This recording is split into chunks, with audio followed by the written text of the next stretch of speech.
Meus irmãos, fé e trabalho. Como integrar essas duas coisas? É o título do livro que a gente está usando como base. E eu estava hoje pensando, terminando de arrumar a pregação, a reflexão. Eu acho que o Cláudio teve a mesma sensação também de manhã, de que não dá para a gente abordar tudo.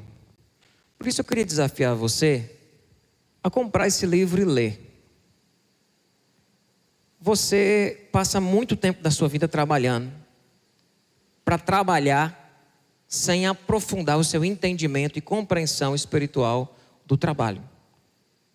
Então não vacile. Aprofunde isso. Aprofunde isso para que o seu trabalho ele seja integrado com a sua fé. Outra coisa que eu estava falando com o Cláudio essa semana foi de dizer, meu irmão, como é difícil falar essas coisas, porque como o discurso do Evangelho e do Reino de Deus, às vezes é tão contraditório com tudo que a gente entende e compreende na vida, no mundo. Então a compreensão do reino sobre trabalho, muitas vezes é completamente antagônica à compreensão do mundo sobre trabalho. Daquilo que o mercado está exigindo, que o mercado está cobrando, daquilo que é a lógica que esse mundo traz para a gente. Então como é difícil, sabe? Como é difícil ouvir o que a gente está falando e como é difícil falar o que a gente está falando. Mas a impressão que eu tenho é que essa é uma crise necessária. Essa é uma crise necessária, é uma crise que nós precisamos viver. Porque senão corremos o risco de ficarmos presos em uma crise ainda muito maior, que é uma crise de propósito, de sentido, de burnout, de esgotamento, de depressão e de tudo. Então nós precisamos viver essa crise. Não tem outro caminho. Pode passar o próximo aí. É uma crise necessária e nós ficamos entre o dualismo e o espiritualismo. O que é o dualismo? É você separar e dizer vida espiritual, igreja, reino de Deus, é isso aqui. O meu trabalho é isso aqui. Tem nada a ver uma coisa com a outra.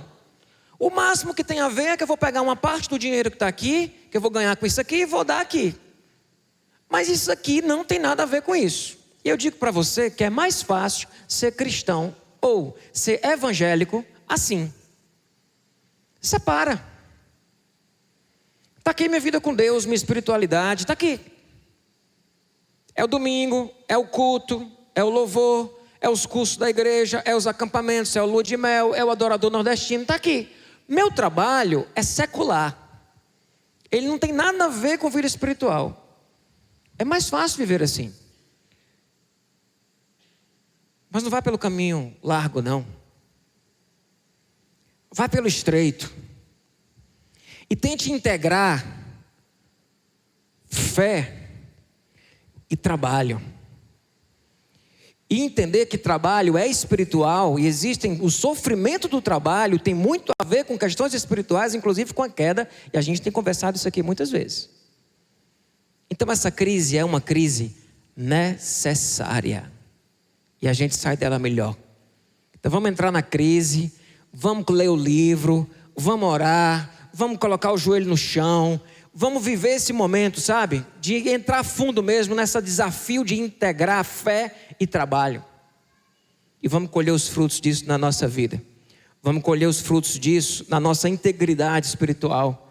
Vamos colher fruto disso na nossa família, no legado que a gente vai deixar para os nossos filhos, no legado que a gente vai deixar para as próximas gerações, conseguindo deixar um mundo talvez melhor de entendimento a respeito disso. Amém? É um amém meio fraco. É um amém assim. Eu acho que aquela outra igreja que diz que trabalho não tem nada a ver com vida espiritual. Eu faço o que eu quiser lá, dou meu dízimo e está resolvido. Eu preciso misturar essas duas coisas. Não é isso. Falamos de algumas coisas no domingo passado. Falamos que o trabalho não é maldição. O trabalho é bênção. Agora sim, houve uma maldição no contexto do trabalho.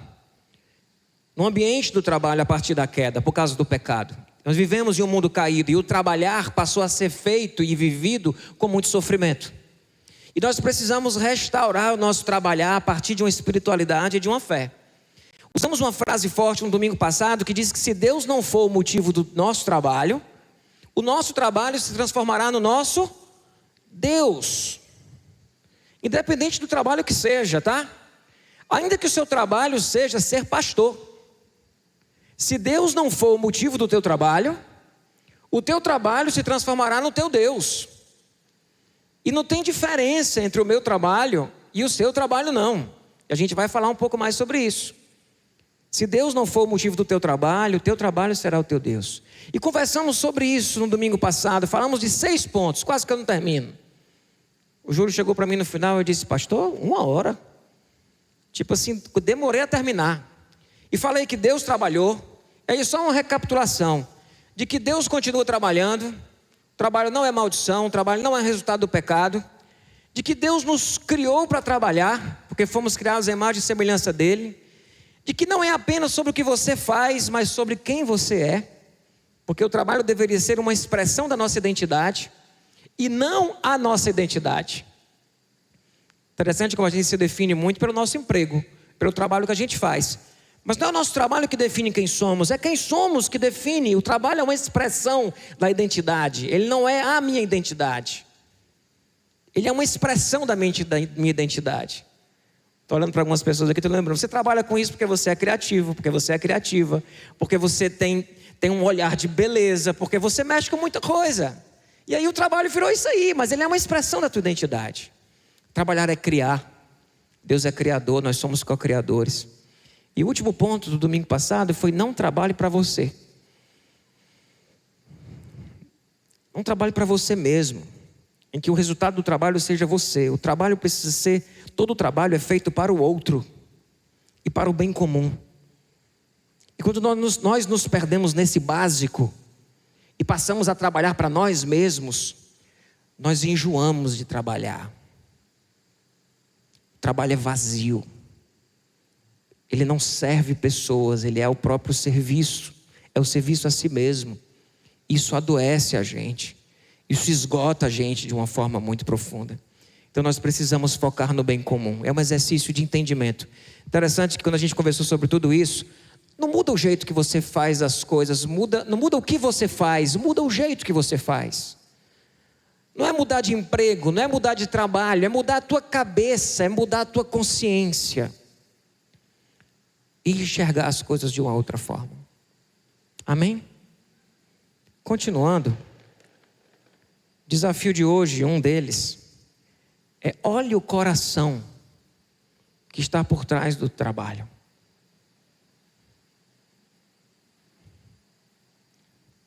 Pessoal, vamos pegar o coração da gente e vamos colocar ele aqui. É para isso que a gente tem que olhar. Para de olhar para o teu trabalho. Não importa o que você faz. Pega o teu coração e coloca ele em cima da mesa. Toma um café com ele. Bota o teu coração aqui, senta você aqui, seu coração aqui. Dá um cafezinho para ele, um cafezinho para você. Diz: meu coração, a gente vai conversar. Eu quero saber o que você pensa. Eu quero te entender melhor. Eu quero compreender quais são as tuas intenções. Porque é aí que mora o perigo e é aí que está a solução. Olha o que diz em Eclesiastes 4:4, e o Eclesiastes tem esse livro mais mal-humorado. E ele diz: também vi que todo trabalho e todo êxito procedem da inveja entre as pessoas. Isso também é ilusão e perseguir o vento. O autor de Eclesiastes, ele olha assim e diz: percebi que todo êxito, toda vitória e todo trabalho, ele vem muito da inveja das pessoas, vem muito da vaidade. Ele vem muito da nossa vontade de se autoafirmar. O autor usa uma expressão como se a gente precisasse alimentar a nossa autoestima o tempo todo e a gente não estivesse seguro do que a gente é. E a gente está neuroticamente buscando esse alimento da nossa autoestima o tempo todo. A gente não está seguro. É vaidade, às vezes é orgulho. Então nós precisamos olhar para o nosso coração. A gente precisa olhar para o coração da gente. Quando eu olho para Gênesis 11, nós temos um episódio chamado Torre de Babel. Eu chamo a Torre de Babel a segunda queda. Sou eu que chamo isso, tá? A primeira queda foi lá em Gênesis 3, o fruto da árvore e tal. Em Gênesis 3. Em Gênesis 11, depois do dilúvio, a gente tem uma segunda queda, que é quando o homem, o ser humano, faz a mesma coisa que ele fez lá. Querer ser Deus na força do seu braço e não precisar de Deus, que foi a queda. Acontece com Babel. Deixa eu ler com vocês esse texto. No mundo todo, havia apenas uma língua, um só idioma. Ao seguir para o leste, as pessoas encontraram uma planície em Siná e ali se estabeleceram. Disseram umas às outras: venham, vamos fazer tijolos e queimá-los bem. Os tijolos serviram de pedras para eles e o betume serviu de argamassa. Depois disseram: venham, vamos construir para nós uma cidade com uma torre que alcance os céus e façamos para nós um nome, para que não sejamos espalhados pela face de toda a terra. Isso daqui incomodou profundamente o coração de Deus, ao ponto de Deus olhar o que eles estavam fazendo e ir lá acabar com a brincadeira deles. E acabou com a brincadeira mesmo. Chegou lá, confundiu as línguas, foi cada um para o lado, espalhou todo mundo, porque o que eles estavam planejando não era bom. A gente olha o texto e diz assim, olha o que eles estão dizendo: venha, vamos fazer tijolos e queimá-los bem. Os tijolos serviram de pedras para eles. É como se eles tivessem desenvolvido uma nova tecnologia. É trabalho, é o homem criando. É ele dizendo assim: cara, a gente pode pegar isso aqui, queimar mais esse tijolo e usar ele para construir. E essa construção vai ser melhor, a gente vai poder fazer do jeito que a gente quer. A gente faz uma torre para chegar até o céu. Em vez de usar argamassa, a gente vai usar o betume. O betume era como se fosse um piche, como se fosse algo que impermeabiliza. Era usado para impermeabilizar a madeira. A gente vai usar isso no lugar da argamassa. E a gente vai construir algo muito forte. O homem criando, o homem usando aquilo e encontrando uma forma diferente de fazer as coisas. Até aí, maravilhoso. Maravilhoso.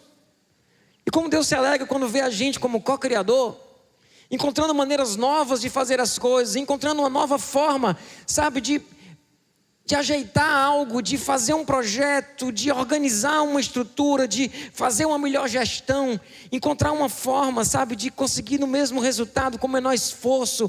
Como Deus se alegra quando vê a gente usando nossa criatividade para poder fazer as coisas melhores, mais bem feitas. Isso é sensacional. O problema aqui não é o betume. O problema aqui é para que o betume? Era o coração que estava por trás. Entende? Porque o betume foi usado em Gênesis 6 para selar a Arca de Noé. A Arca de Noé, para não dar vazamento, ela foi selada com betume. E Deus que deu essa ciência: façam com a madeira tal e coloque lá o betume para selar. O povo depois pega a mesma ideia para fazer algo com o coração adoecido. É quando o trabalho e o uso da tecnologia está sendo usado para quê? Em que está o coração da gente? Para que você está fazendo uma torre? Seja qual for a sua torre. É para tocar o céu com seu próprio braço e não precisar mais de Deus? É para ser Deus e não precisar depender de ninguém? O problema não é o betume. É para que você está fazendo? Bota o coração aqui e conversa com ele. O texto diz que eles dizem, né? Vamos construir para nós uma cidade com uma torre que alcance o céu e façamos para nós um nome. Para que você está trabalhando? É para fazer teu nome.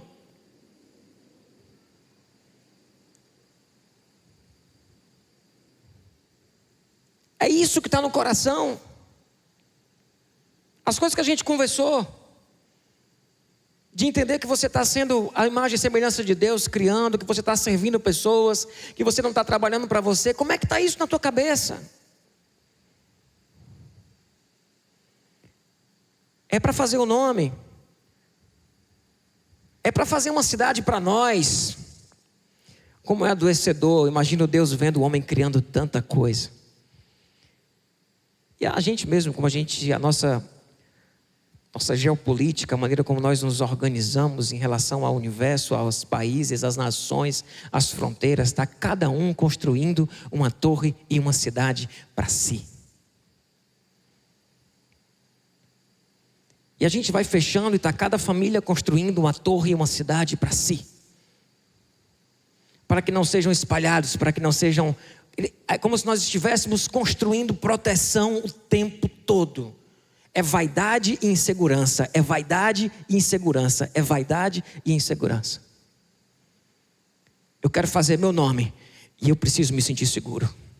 O Evangelho vem e diz que tu é um pecador miserável, que tu precisa depender de Deus e que é em Deus que está a nossa segurança. E aquilo que Ele te deu de bom, Ele não deu para ti, Ele te deu para o outro, Ele te deu para o bem comum, Ele te deu para servir.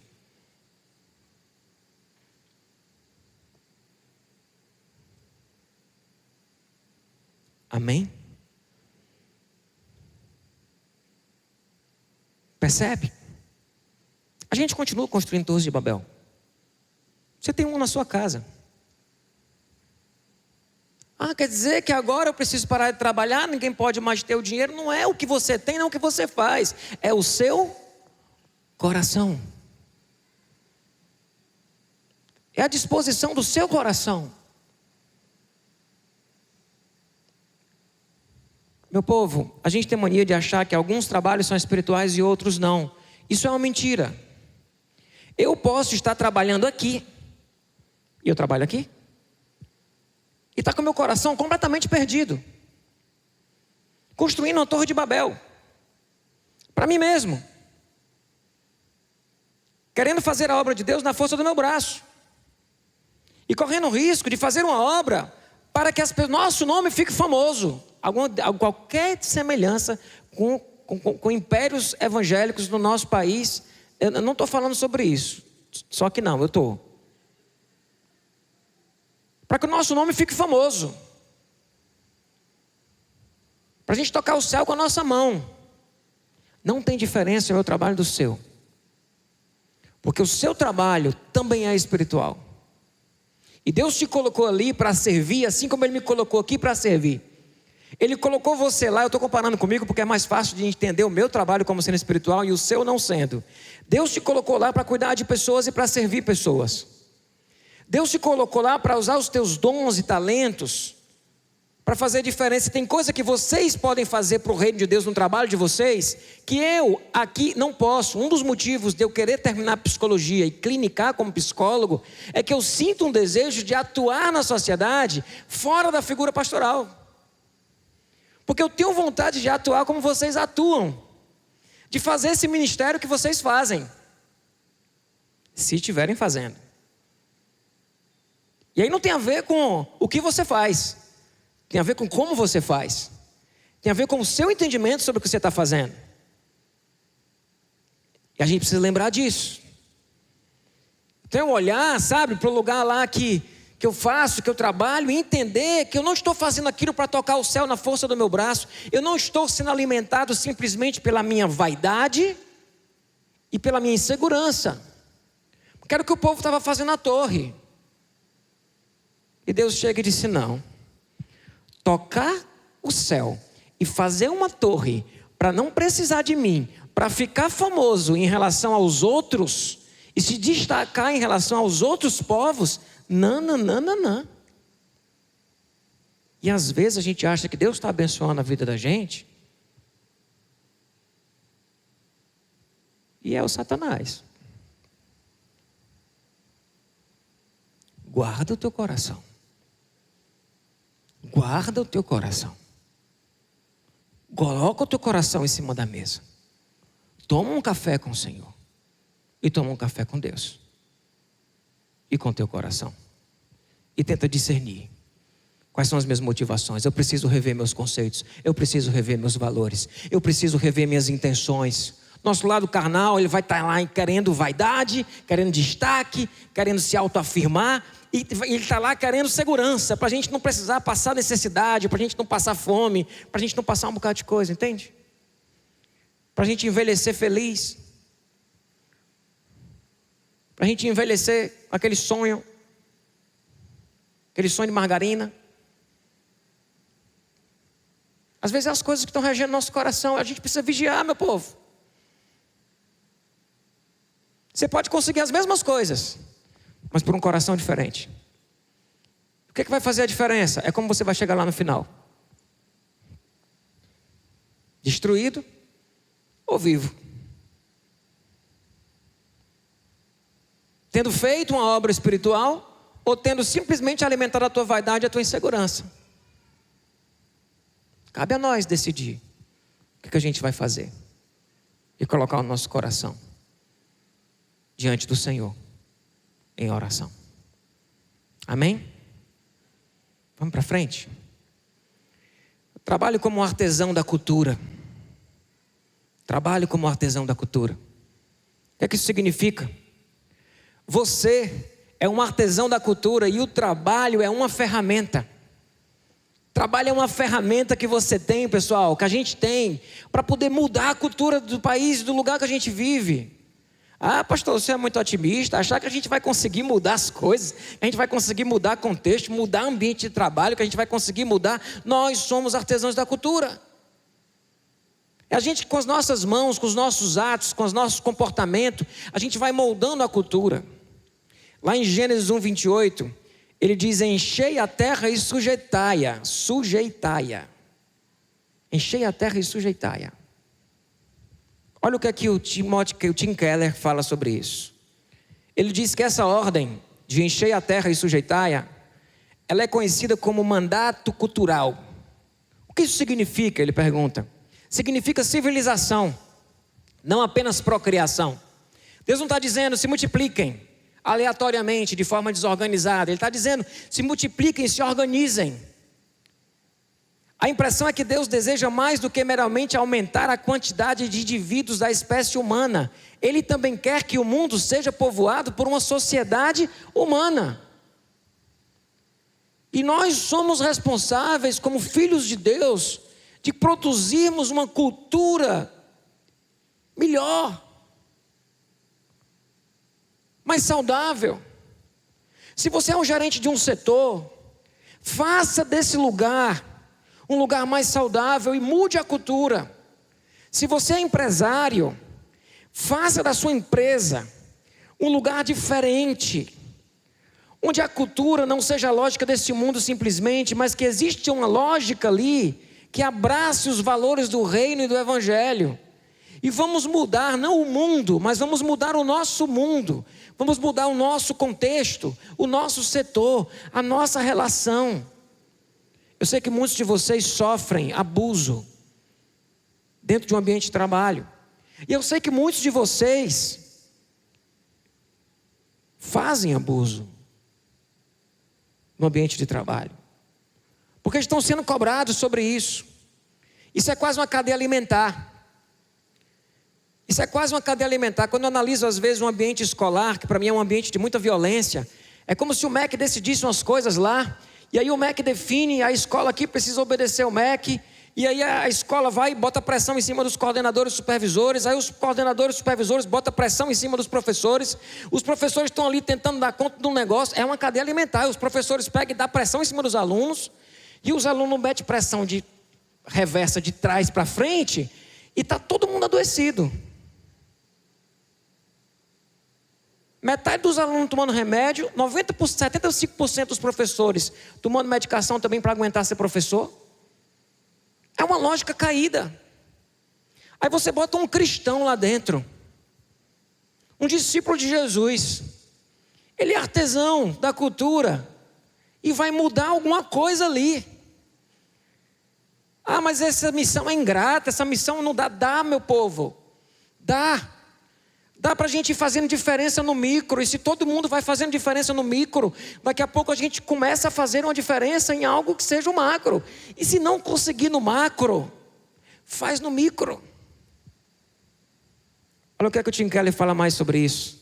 Sempre que colocamos ordem no caos, sempre que usamos nosso potencial criativo, sempre que melhoramos e expandimos a criação para além de seu estado original, estamos seguindo o padrão de desenvolvimento cultural e criativo de Deus. Paulo nos desafia em Coríntios e Colossenses. Tudo isso provém de Deus, que nos reconciliou consigo mesmo por meio de Cristo e nos deu o ministério da reconciliação. Ele fala ainda em Colossenses que por meio dele reconciliaste consigo todas as coisas, reconciliaste com Deus todas as coisas, tanto as que estão na terra quanto as que estão nos céus, estabelecendo a paz por meio de seu sangue derramado na cruz. Nós somos agentes de reconciliação, de reconciliar uma lógica caída, trazer aquele contexto e trazer aquilo em harmonia com aquilo que é o valor de Deus, que é o princípio de Deus, que é o valor do reino. Isso é fácil? Não. E talvez você se sinta até meio perdido de como fazer isso. Por isso que eu estou desafiando você a ler mais esse livro, a buscar mais assuntos sobre isso, a estudar mais e adaptar isso para o seu contexto, para a sua realidade, de como que você vai ser luz e sal naquele lugar. Porque a gente é o quê? Não é sal da terra e luz do mundo? Se você pega a luz e esconde ela, para que ela serve? Para nada. Se você está dentro do seu trabalho simplesmente seguindo a lógica da cultura, sem transformar essa cultura como um artesão, que transforma aquele ambiente num ambiente melhor, que mexe com a lógica daquilo lá, como é que vai ser, meu povo? Você não está sendo luz e você não está sendo sal. Nós precisamos de discípulos de Jesus que sejam humanos, amorosos, que tenham compaixão, que olhem para as pessoas no valor que elas têm, que saibam demitir alguém com dignidade, com respeito,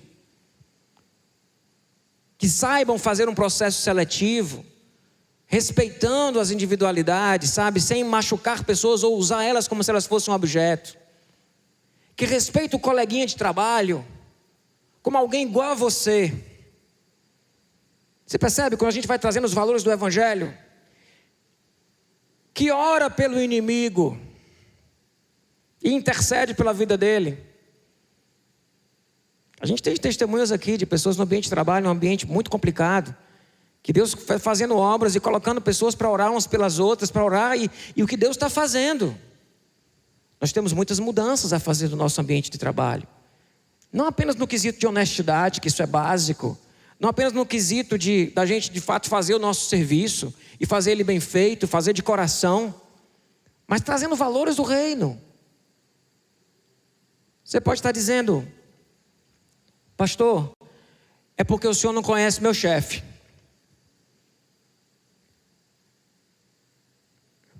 Eu conheço o teu chefe. Ele é Jesus Cristo.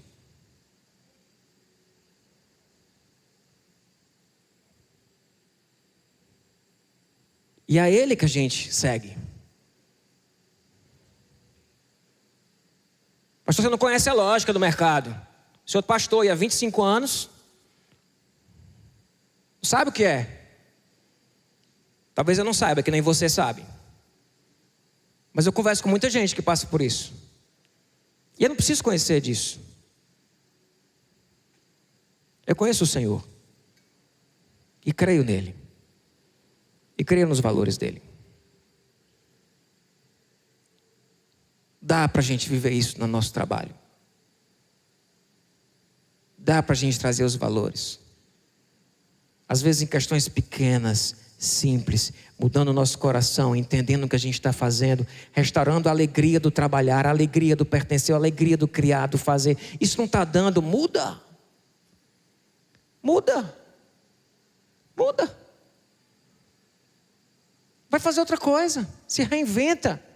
Faz um projeto de reinvenção, para que daqui a 5, 6 anos você esteja conseguindo fazer algo mais dentro da tua característica, da tua identidade, e conseguindo ser mais luz onde você está. Eu sei que é muito difícil falar isso num país como o nosso, tão difícil de prosperar, de trazer vitória, mas muda. Muda. E vive o que você tem para viver. por último, meu povo, não tinha como encerrar essa série sem falar do descanso. E aí o descanso vai vir de uma forma diferente. A palavra de ordem é aprecie, celebre, descanse.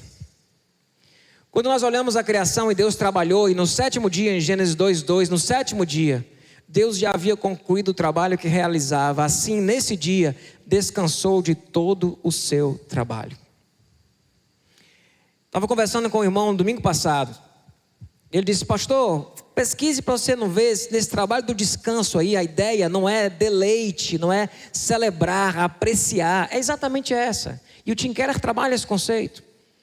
Porque se a gente pensar que Deus não se cansa e nem se fadiga, Deus não parou para descansar porque Ele estava morto, exausto. Deus trabalhou para descansar, primeiro para dar para a gente um exemplo, que a gente que não é Deus vai precisar descansar, e Ele deixou o princípio do descanso por si só, certo? Ele deixou o princípio do descanso, mas mais do que isso, o descanso de Deus é diferente, e nós precisamos aprender esse descanso, que é o descanso de celebrar o que foi feito, o que foi realizado. Deus fazia e dizia: tudo que eu fiz ficou muito bom, muito bom, muito. Deus era um empolgado, meu povo. Deus era um empolgado. Eu me lembro muito de ti, pai, porque o papai termina o dia de trabalho dele, ele está empolgado. É porque também é baby boomer, né? Os baby boomers são assim.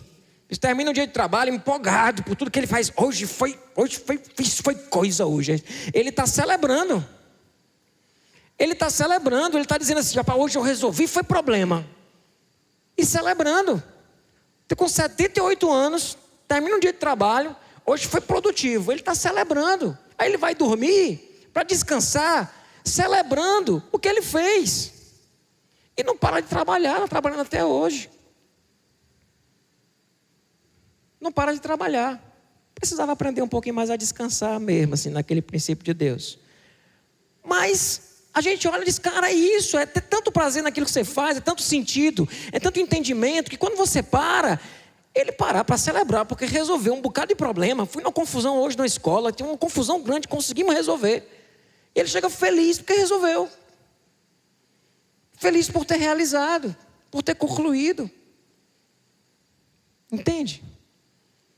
Olha o que Tim Keller fala sobre isso.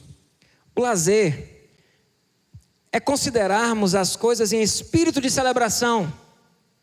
O lazer vive do reconhecimento. Lazer não é o mesmo que ausência de atividade. É muito mais parecido com o silêncio na conversa dos apaixonados, dia dos namorados. E como está escrito na Bíblia, quando descansou de toda a obra que havia criado e feito, Deus viu que tudo era bom, muito bom, dito por Deus. É um empolgado.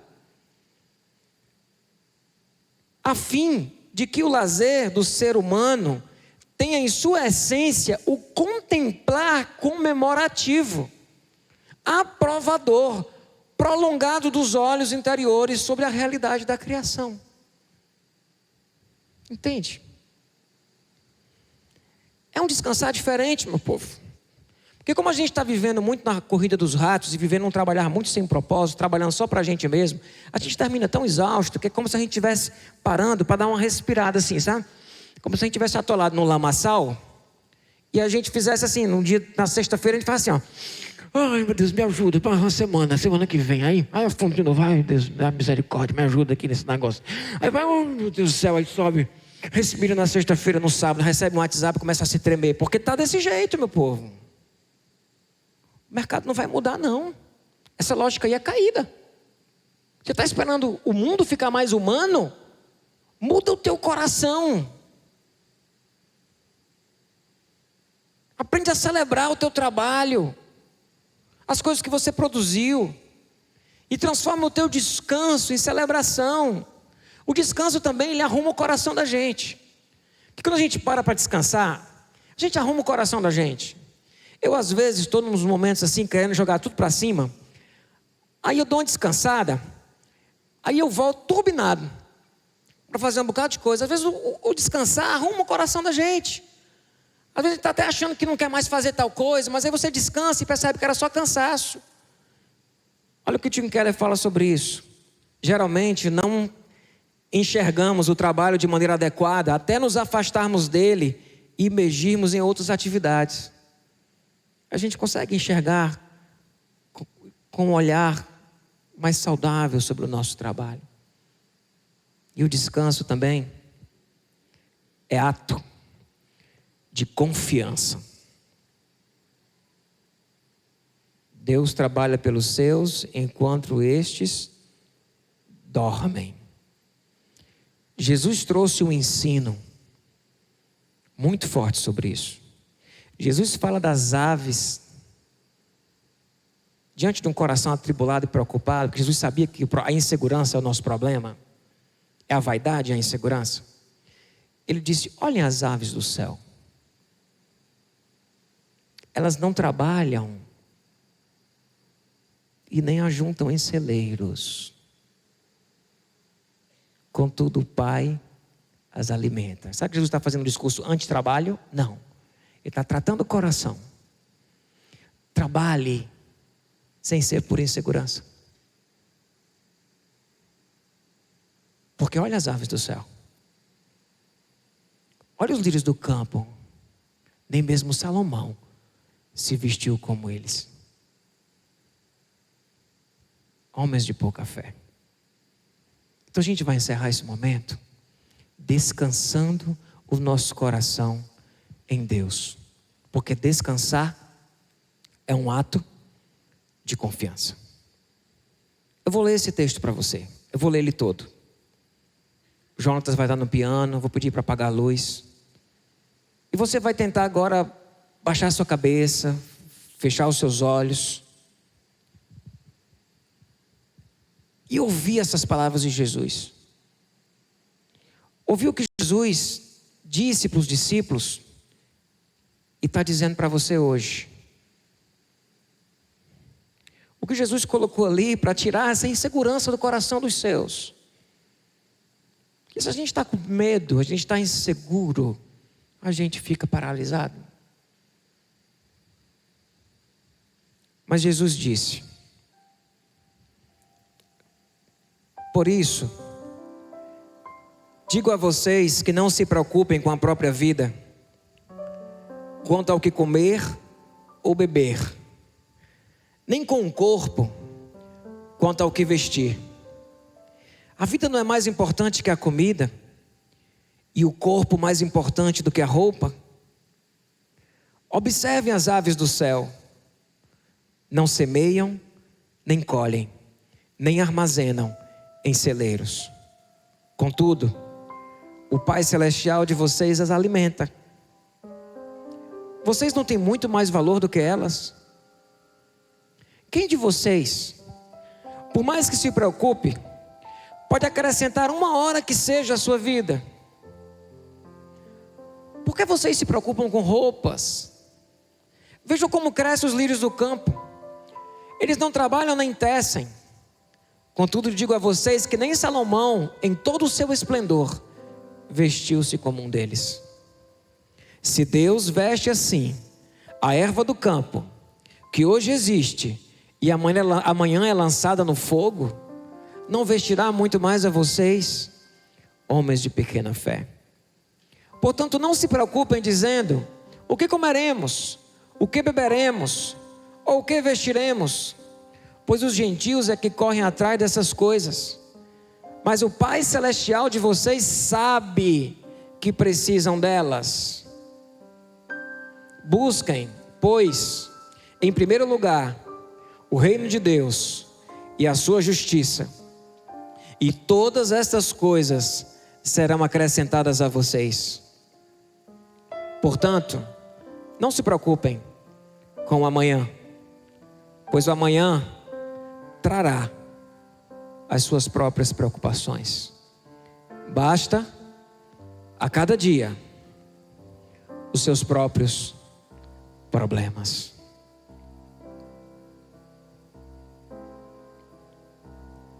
Conversa com Deus agora. Não Não andeis ansiosos com coisa alguma. Vosso Pai Celestial sabe que vocês precisam delas. Busquem em primeiro lugar o reino de Deus